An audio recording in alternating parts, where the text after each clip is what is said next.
ನಮಸ್ಕಾರ ವೀಕ್ಷಕರೇ, ನ್ಯೂಸ್ ಫಾಸ್ಟ್ಗೆ ಸ್ವಾಗತ. ನಾನು ವಾಸುದೇವ್ ಮಾರ್ನಾಡ್. ಮೊದಲಿಗೆ ಹೆಡ್ಲೈನ್ಸ್.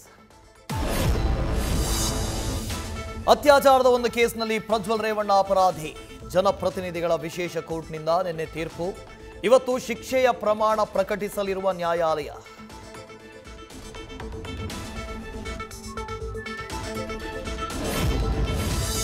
ಧರ್ಮಸ್ಥಳದಲ್ಲಿ ಶವಗಳನ್ನು ಹೂತಿಟ್ಟ ಆರೋಪ ಕೇಸ್. ಇವತ್ತು 5ನೇ ದಿನ ಸ್ಥಳ ಪರಿಶೀಲನೆ ನಡೆಸಲಿರುವ ಎಸ್ಐಟಿ.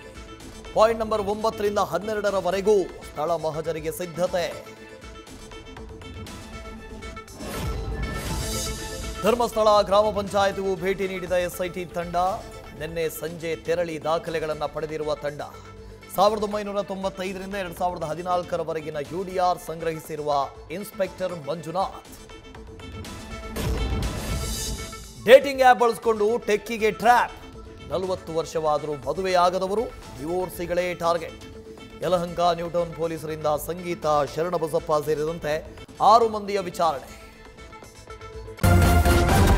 ನ್ಯೂಸ್ ಫಸ್ಟ್, ನಿರ್ಭೀತಿಯಿಂದ ನಿಮ್ಮ ಪರವಾಗಿ.